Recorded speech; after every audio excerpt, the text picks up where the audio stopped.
ಕನ್ನಡದ ನಂಬರ್ 1 ದಿನಪತ್ರಿಕೆ ವಿಜಯವಾಣಿಯಲ್ಲಿ ಪ್ರಕಟವಾಗಿರುವ ಈ ದಿನದ ಮಹತ್ವದ ಸುದ್ದಿಗಳನ್ನೊಮ್ಮೆ ನೋಡೋಣ. ಪೌತಿ ಖಾತೆ ಲೋಕ್ ಅದಾಲತ್ ಮಾದರಿಯಲ್ಲಿ ಅನಧಿಕೃತ ಆಸ್ತಿಗಳನ್ನು ಬಿ ರಿಜಿಸ್ಟರ್ನಲ್ಲಿ ದಾಖಲಿಸಿ ಈ ಖಾತೆ ನೀಡುವ ಮಹತ್ವದ ನಿರ್ಧಾರವನ್ನು ರಾಜ್ಯ ಸರ್ಕಾರ ಕೈಗೊಂಡಿದೆ. ಈ ಸಂಬಂಧ 3 ತಿಂಗಳು ಅಭಿಯಾನ ನಡೆಸಿ ವಿವಿಧ ಸ್ವರೂಪದಲ್ಲಿ ಸಂಕಟಕ್ಕೆ ಸಿಲುಕಿದ್ದ ರಾಜ್ಯದ ಲಕ್ಷಾಂತರ ಜನರಿಗೆ ನಿರಾಳತೆ ಕೊಡುವ ಜತೆಯಲ್ಲಿ ಬೊಕ್ಕಸ ತುಂಬಿಸಿಕೊಳ್ಳುವುದು ಸಿದ್ದರಾಮಯ್ಯ ಸರ್ಕಾರ ಉದ್ದೇಶವಾಗಿದೆ. ಈ ಕುರಿತ ಡಿಟೇಲ್ ವರದಿಗೆ ಮುಖಪುಟ ನೋಡಿ. ಮುಂದಿನ ಆರ್ಥಿಕ ವರ್ಷದ ಬಜೆಟ್ ತಯಾರಿಯಲ್ಲಿರುವ ರಾಜ್ಯ ಸರ್ಕಾರಕ್ಕೆ ರಾಜಸ್ವ ಟೆನ್ಷನ್ ಎದುರಾಗಿರುವ ಪ್ರಸಕ್ತ ಸಾಲಿನ ರಾಜಸ್ವ ಸಂಗ್ರಹ ಗುರಿ ಮುಟ್ಟಲು ಏದುಸಿರು ಬಿಡಬೇಕಾದ ಸ್ಥಿತಿಗೆ ಸರ್ಕಾರ ತಲುಪಿದೆ. ಈ ಆರ್ಥಿಕ ವರ್ಷ ಮುಗಿಯಲು ಇನ್ನೂ 1.5 ತಿಂಗಳು ಕೂಡ ಇಲ್ಲ. ಉಳಿದಿರುವ 48 ದಿನಗಳಲ್ಲಿ ದೊಡ್ಡ ಮೊತ್ತದ ರಾಜಸ್ವ ಸಂಗ್ರಹಿಸುವ ದೊಡ್ಡ ಸವಾಲು ಬೆನ್ನತ್ತಿದೆ. ಈ ಕುರಿತ ವರದಿಗೆ ಇಂದಿನ ಸಂಚಿಕೆ ಓದಿ. ಅಖಿಲ ಭಾರತ ನಾಗರಿಕ ಹುದ್ದೆಗಳ ಸೇವಾ ಪರೀಕ್ಷೆಗಳಲ್ಲಿ ಆರ್ಥಿಕವಾಗಿ ಹಿಂದುಳಿದ ವರ್ಗದ ಅಭ್ಯರ್ಥಿಗಳಿಗೂ ಗರಿಷ್ಠ ವಯೋಮಿತಿಯಲ್ಲಿ 5 ವರ್ಷ ವಿನಾಯಿತಿ ನೀಡುವ ಜತೆಗೆ ಇತರ ಮೀಸಲು ಅಭ್ಯರ್ಥಿಗಳಿಗೆ ನೀಡುವಂತೆ ಗರಿಷ್ಠ 9 ಬಾರಿ ಪರೀಕ್ಷೆ ನೀಡಲು ಅವಕಾಶ ಒದಗಿಸಬೇಕೆಂದು ಕೇಂದ್ರ ಲೋಕಸೇವಾ ಆಯೋಗಕ್ಕೆ ಮಧ್ಯಪ್ರದೇಶ ಹೈಕೋರ್ಟ್ ಆದೇಶ ನೀಡಿದೆ. ಈ ಕುರಿತ ಸಮಗ್ರ ವರದಿಗೆ ವಿಜಯವಾಣಿ ಓದಿ. ಪವರ್ ಶೇರಿಂಗ್ ವಿಚಾರವಾಗಿ ಸಿಎಂ ಸಿದ್ದರಾಮಯ್ಯ ನೀಡಿರುವ ಹೇಳಿಕೆ ಭಾರಿ ಚರ್ಚೆಗೆ ಗ್ರಾಸವಾಗಿದೆ. ಅಧಿಕಾರ ಹಂಚಿಕೆ ಕುರಿತು ಸಚಿವ ರಾಜಣ್ಣ, ಡಿಸಿಎಂ ಪರಮೇಶ್ವರ್ ತಮ್ಮ ಅಭಿಪ್ರಾಯ ತಿಳಿಸಿದ್ದಾರೆ. ಈ ಕುರಿತು ಪಕ್ಷದ ಹೈಕಮಾಂಡ್ ತೀರ್ಮಾನವೇ ಅಂತಿಮ. ಇದು ಎಲ್ಲರಿಗೂ ಅನ್ವಯ ಎಂದು ಸಿಎಂ ಮಂಗಳವಾರ ಹೇಳಿದ್ದಾರೆ. ಈ ಸುದ್ದಿಗೆ ಮುಖಪುಟ ನೋಡಿ.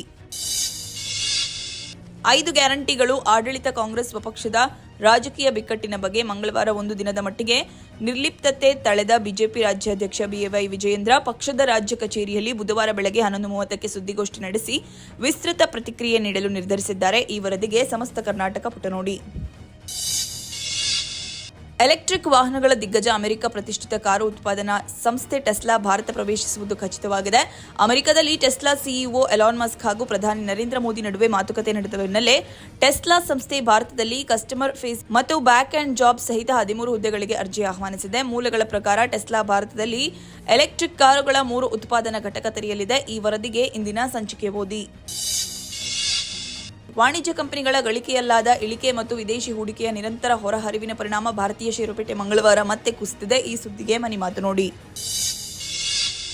ಆದಿಚುಂಚನಗಿರಿ ಮಹಾಸಂಸ್ಥಾನ ಕರ್ನಾಟಕದ ಮಹತ್ವದ ಮಠ ಪರಂಪರೆಗಳಲ್ಲಿ ಒಂದು.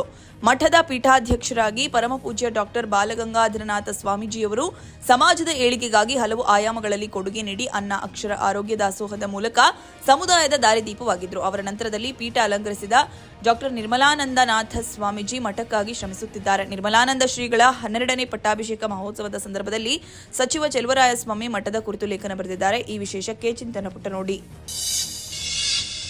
ಉತ್ತರ ಪ್ರದೇಶದ ಪ್ರಯಾಗ್ರಾಜ್ನಲ್ಲಿ ನಡೆಯುತ್ತಿರುವ ಮಹಾಕುಂಭಮೇಳದಲ್ಲಿ ಈವರೆಗೆ 55 ಕೋಟಿಗೂ ಹೆಚ್ಚು ಜನರು ಪುಣ್ಯಸ್ನಾನ ಮಾಡಿದ್ದಾರೆ. ಈ ಸುದ್ದಿಗೆ ದೇಶ ವಿದೇಶ ಪುಟ ನೋಡಿ.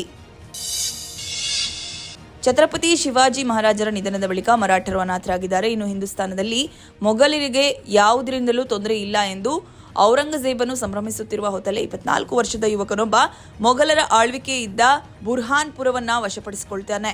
ಆಗ ಅವರಿಗೆ ಡೆಕ್ಕನ್ನಿಂದ ಎದ್ದು ಬಂದ ಬಿರುಗಾಳಿಯ ಹೆಸರು ಸಂಭಾಜಿ ಭೋಸ್ಲೆ ಎಂದು ತಿಳಿಯುತ್ತದೆ. ಚಾವಾ ಸಿನಿಮಾದ ವಿಮರ್ಶೆಗೆ ಉಲ್ಲಾಸ ಪುಟ ನೋಡಿ. ಐಸಿಸಿ ಚಾಂಪಿಯನ್ಸ್ ಟ್ರೋಫಿ ಏಕದಿನ ಕ್ರಿಕೆಟ್ ಟೂರ್ನಿ ಬುಧವಾರ ಆರಂಭಗೊಳ್ಳಲಿದೆ. ಮಿನಿ ವಿಶ್ವಕಪ್ ಖ್ಯಾತಿಯ ಈ ಟೂರ್ನಿ 8 ವರ್ಷದ ಬಳಿಕ ಮರು ಆಯೋಜನೆಗೊಂಡಿದ್ದು ಪಾಕಿಸ್ತಾನ ಹಾಗೂ ದುಬೈನಲ್ಲಿ ಪಂದ್ಯಗಳು ನಡೆಯಲಿವೆ. ಬುಧವಾರ ಆತಿಥೇಯ ಪಾಕ್ ಹಾಗೂ ನ್ಯೂಜಿಲೆಂಡ್ ಮೊದಲ ಪಂದ್ಯದಲ್ಲಿ ಮುಖಾಮುಖಿಯಾಗಲಿವೆ. ಭಾರತ ತನ್ನ 3 ಲೀಗ್ ಪಂದ್ಯಗಳನ್ನು ದುಬೈನಲ್ಲಿ ಆಡಲಿದೆ. ಗುರುವಾರ ಭಾರತ ತನ್ನ ಮೊದಲ ಪಂದ್ಯದಲ್ಲಿ ಬಾಂಗ್ಲಾದೇಶವನ್ನು ಎದುರಿಸಲಿದೆ. ಈ ವರದಿ ಕ್ರೀಡಾಪುಟದಲ್ಲಿದೆ.